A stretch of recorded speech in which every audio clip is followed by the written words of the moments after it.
Yo, what up, y'all? It's your man Kev Easy here, man. This is WWG 009 here. Look, man, this is a crazy week. It's been a crazy week, man. WWE, man. Last night was SmackDown.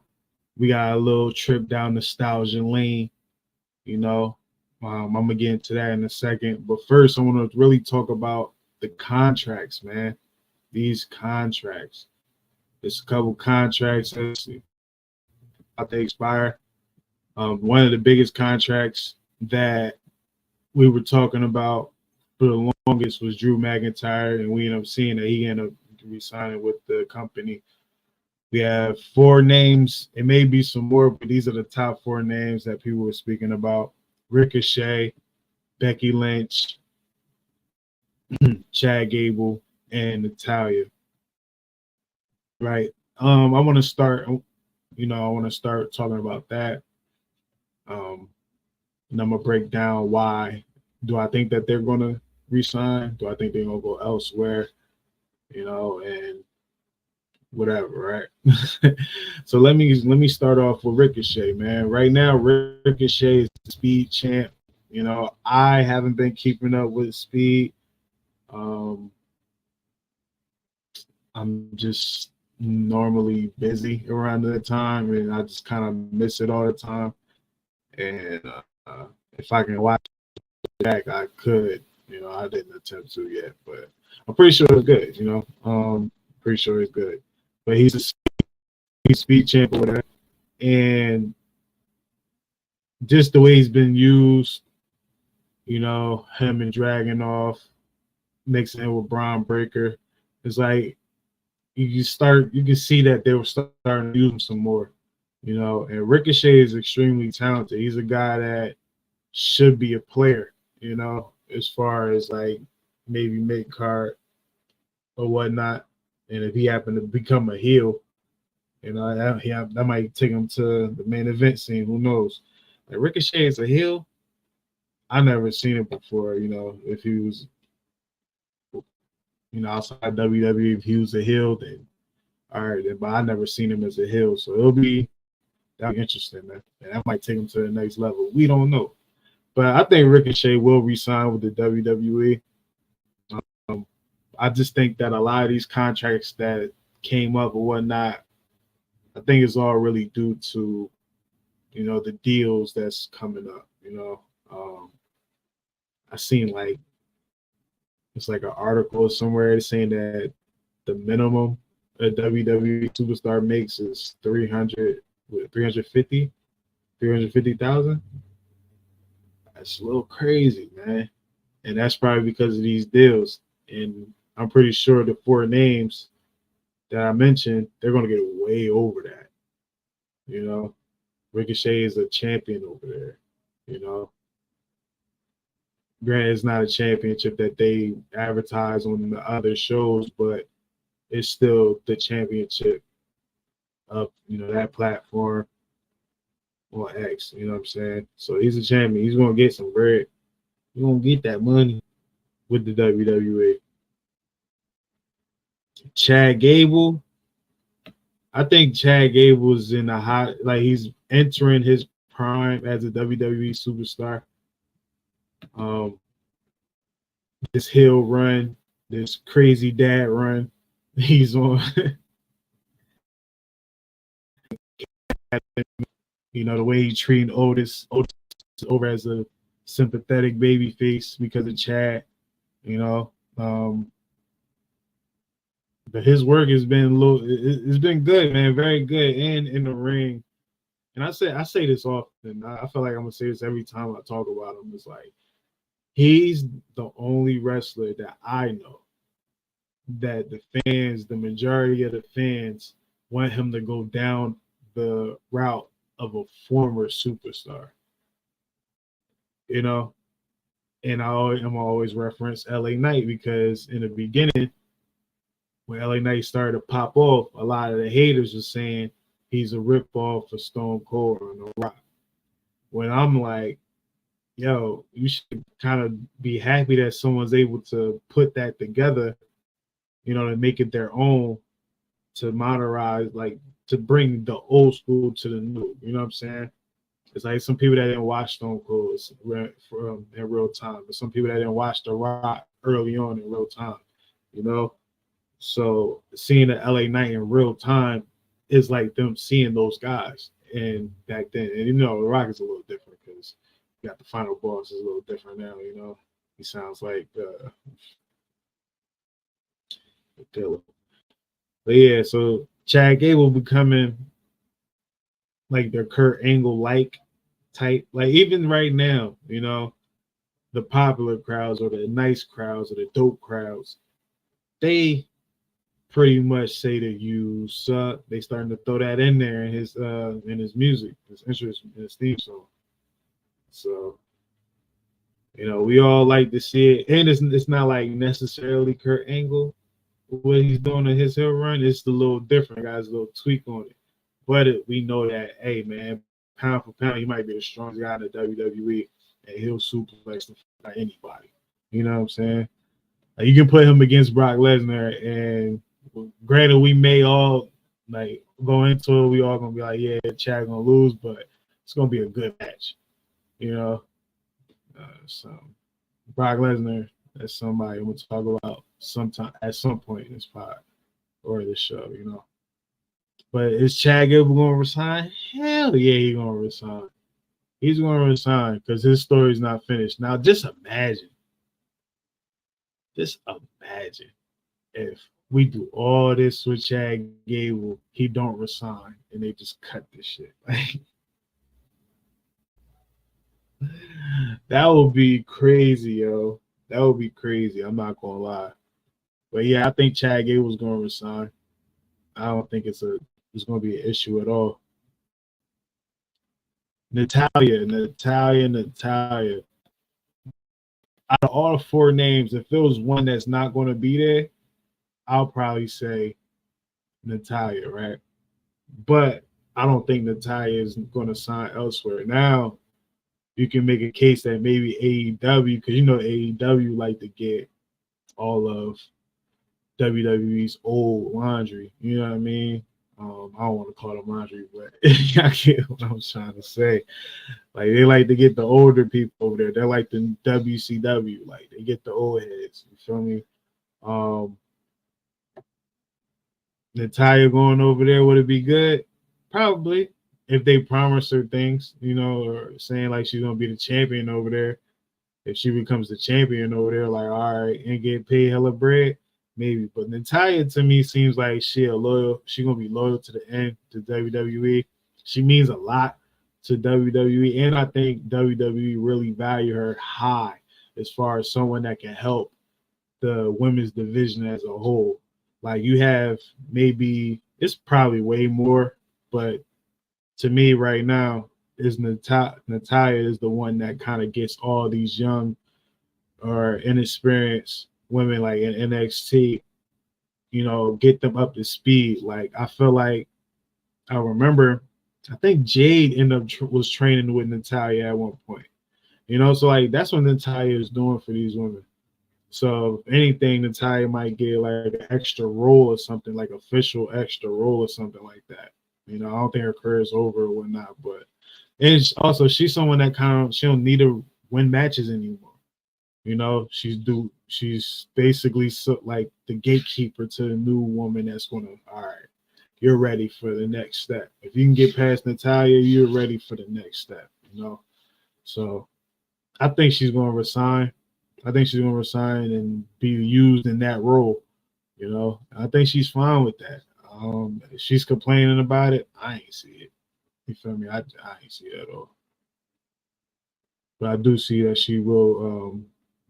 I think that she will resign. And lastly, Becky Lynch. Now, I'm kind of confused, like how the wrestling community is kind of like taking this. Before Rhea got injured, I thought it was very clear that Becky was going to take time off after that match. I thought everyone understood that, right? Then Rhea gets hurt. WWE got to call Becky back. Like, hey, we need you back. We can't just have Liv Morgan win it in a battle royal. Nah, Liv Morgan got to win it in a way that's like, yo, she won this. There's no question about it. You know what I mean? So having Becky come back, I think it was probably like 3 months, maybe. Becky Lynch was there. And Liv won. Now it's time for Becky to take that time off that she initially was going to take 3 months ago. So now it's like, all right, Becky can kind of chill out until probably like Royal Rumble. She don't even have to sign right now. You know, like whenever her contract is over, like she don't have to re-sign right then and there. And it's kind of documented how, you know, she wants to be there for, you know, her child. You know, like, so, you know, she's contemplating her future. It's not like, I don't think that she's like, because people saying, yo, is Becky going to go to another company? Like, where did that come from? Where did that come from? I didn't see that. You know, I didn't see that anywhere, man. So I was kind of confused by how, like, the wrestling community, like, was really taking that. Like, it's, I just didn't understand it, man. I didn't understand it at all. But I definitely think she's going to resign. It's not going to be immediately. It's going to be later. You know, probably like Drew McIntyre later. It might be 6 months from now. It might be a year from now. You know, who knows? Who knows? But definitely think that I'm pretty sure she's going to come back. Like, I don't think that's a question at all. You know. So yeah, that's that, man. Like I said, last night I saw SmackDown. I'm not gonna lie, I don't know if it was me or it was the show. I wasn't feeling it like that, you know. It had some good spots. Like I like Nia Jax, you know, I like hers opening the show and all that. You feel me? Piper Niven and Chelsea Green, that whole situation, them beating up Bailey, like that whole thing was nice. I like that, right? Because I do like how WWE is like starting to put a rocket. I don't want to say rocket, but they're starting to make Piper Niven look like a real player, you know. And Chelsea Green is like the perfect manager, cheerleader, sidekick / leader. You know what I'm saying? Like, so that I think that's dope that they're doing that. But and then you have Nia Jax, the Queen, who I feel like is going to win the championship at SummerSlam, no matter who it is. Now, if it's her versus Piper Niven, that would be tough. I'm not gonna lie, that would be tough. But I think it will look better if Bailey beats Piper first and then loses to Nia. And that makes it like that put Nia's on that level, like, yo, who can stop her? Who can stop her? It's going to have to be a Jade. It's going to have to be a Bianca. And then low key, if I'm gonna keep it hot, that's how you can kind of break up Bianca and Jade. Because it could be like one of them situations like, all right, Nia's running through everybody. I don't see Bianca turning heel, so let me do this one, right? So Bianca goes up against Nia first. Bianca loses to Nia. Then at some point, Jade goes up against Nia. Jade wins. And then Jade starts to rub it in, you know, Bianca's face. Like it starts to, you know, they start to not envy each other, but, you know, start to, you know, get into it a little bit up until the point, and they end up losing their tag titles. And then that's when they start, you know, going on that thing like, yo, I can do better than you. They probably face the same person, like, you know, once a week or something. Like, who knows? Like, granted, like the way I just kind of broke it down, I ain't think about it just all off the top. I'm just thinking about this now. So don't kill me. I'm not the booker. You feel me? If I had to sit there and book this whole thing out, I probably can write a masterpiece. But off the top, I'm just throwing things out there, you know. So, but yeah, you can probably tease that, you know. Like I said, Bianca lose first. Jade wins. She's the champion.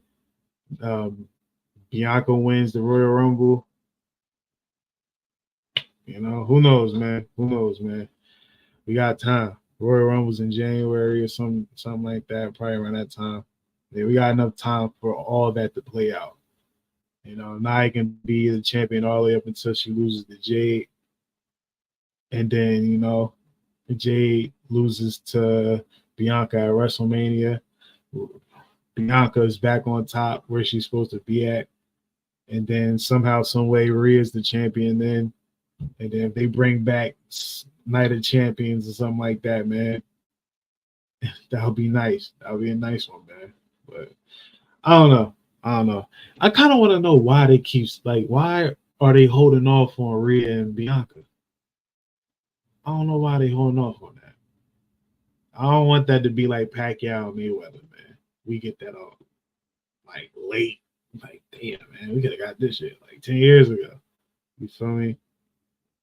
I don't know. They probably won't even be around 10 years from now. As far as wrestling goes, you never know. But I don't know. That's my thought on that, man. But yeah, Nia Jax, I like that whole shebang. I did like the Piper Niven Chelsea Green versus Naomi and Bailey. I did like that match. I like the ending. Piper Niven hitting the sound time on Naomi when she was basically about to win the match, and then just throwing Chelsea Green on top of Naomi. I like that finish, man. But you had matches here and there. We see Apollo Crews back. It was dope to see him back. That was dope. And then you got the end. The end. Now going throughout this whole show, you feel me? You hear the AJ Styles retiring, you hearing all that, right? And by hearing that, you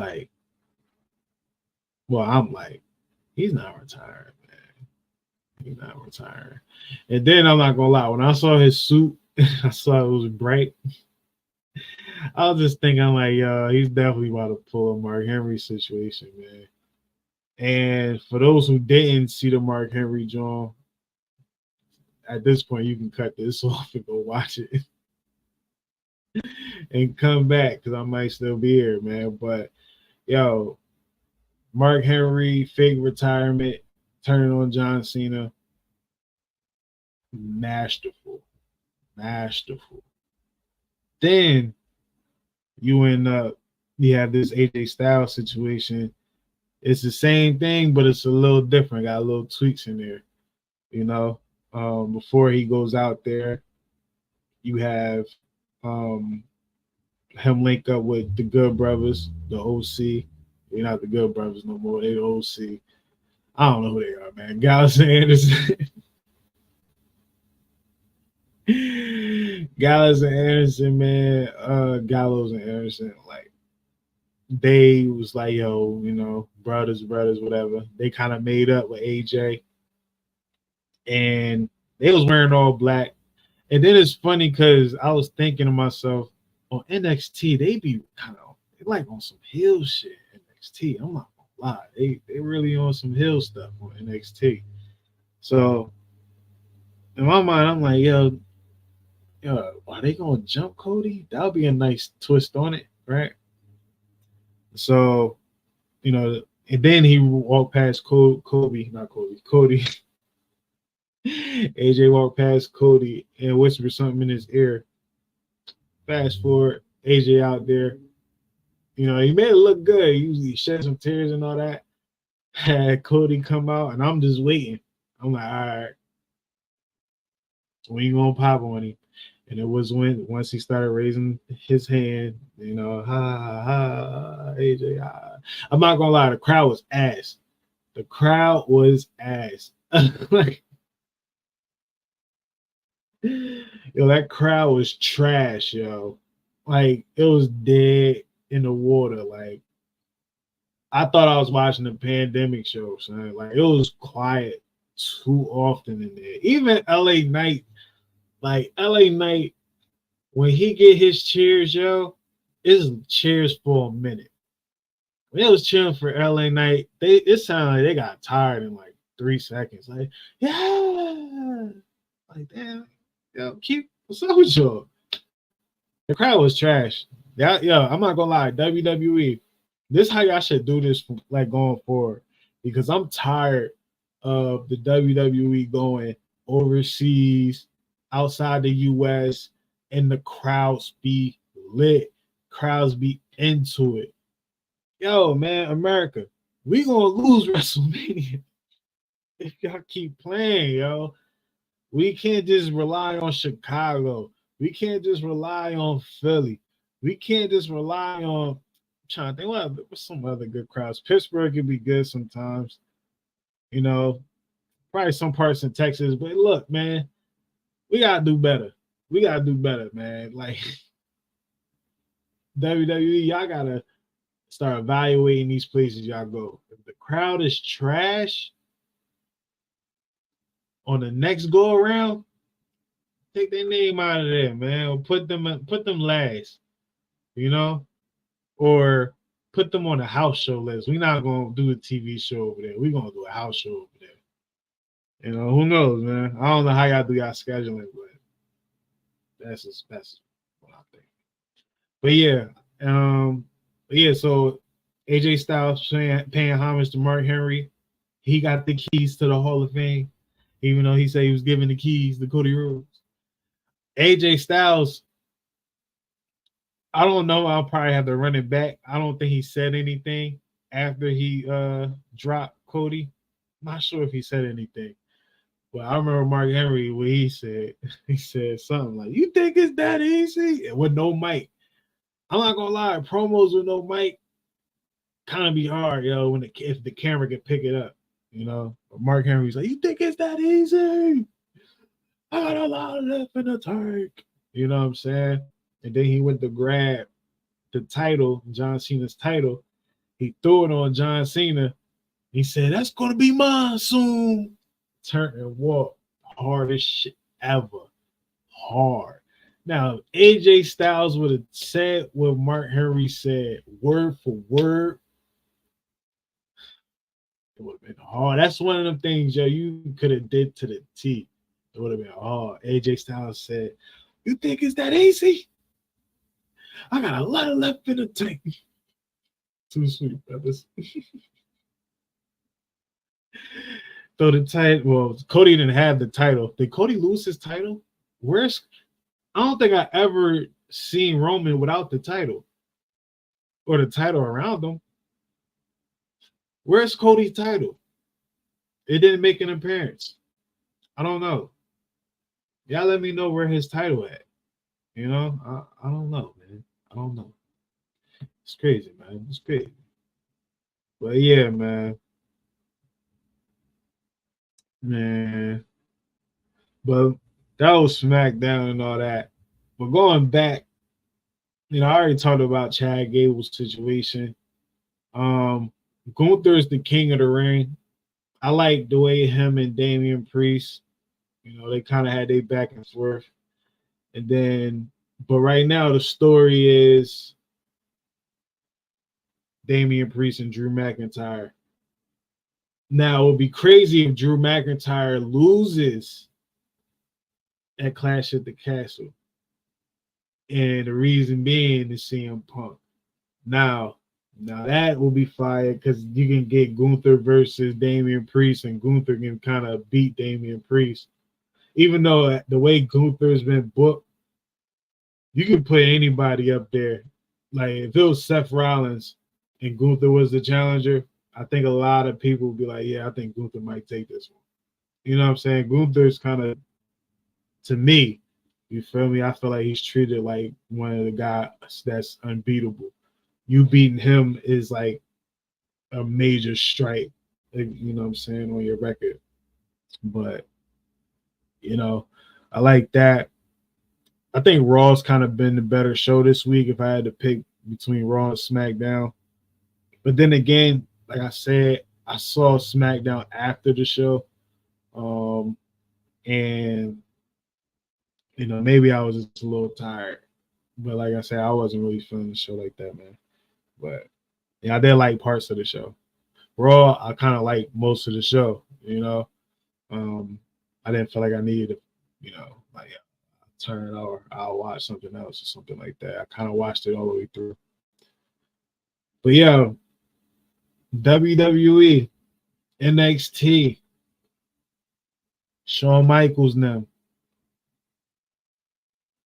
It was advertised for a weekend. They said that Sexyy Red was going to be in the building. Yeah, she was in the building, man, and it was definitely an effect. I think NXT viewership, I think it was like, yeah, it was over a little over 700,000, and and what I saw is that was actually equal to okay.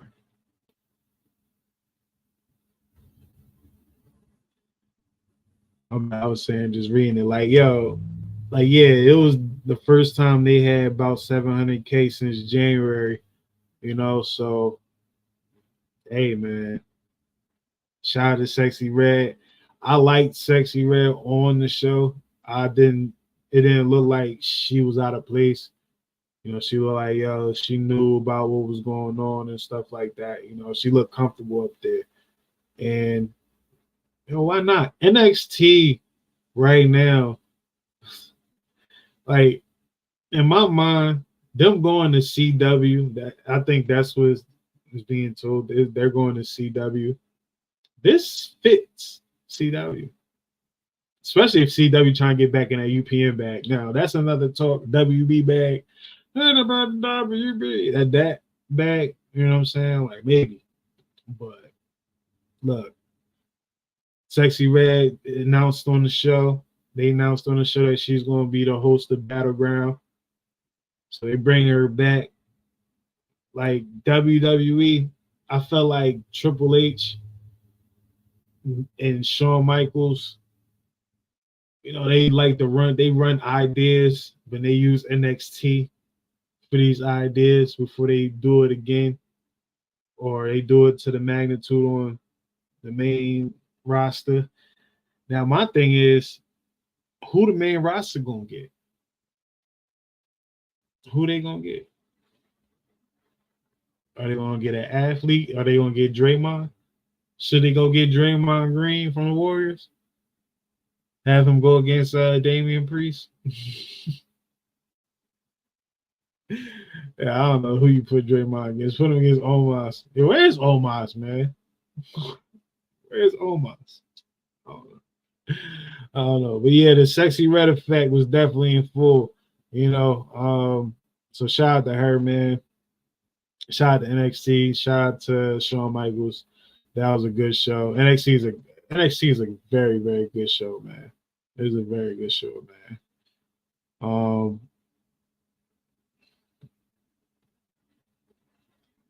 And lastly, I want to talk about Brock Lesnar. Brock Lesnar was referenced last night. Kevin Owens said his name. Now, if y'all know what's been going on with Brock Lesnar, it ain't been too pretty.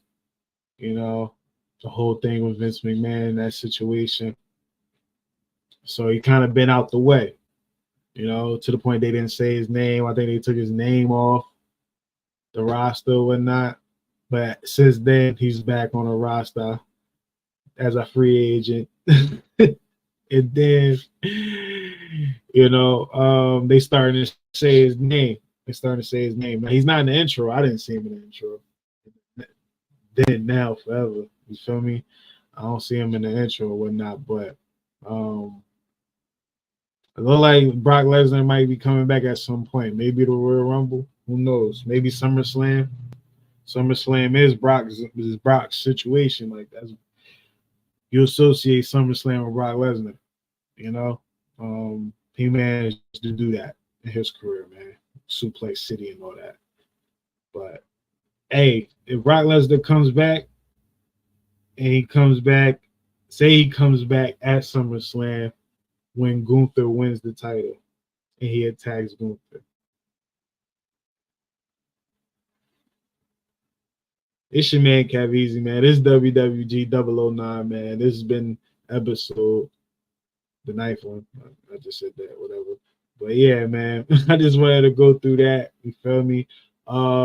Like I said, this show is still new, so we just working out the kinks of things, man. As of right now, these shows are gonna be once a week. You feel me? Episode 10 will be next Saturday at 10 a.m. So I'm gonna be consistent with that.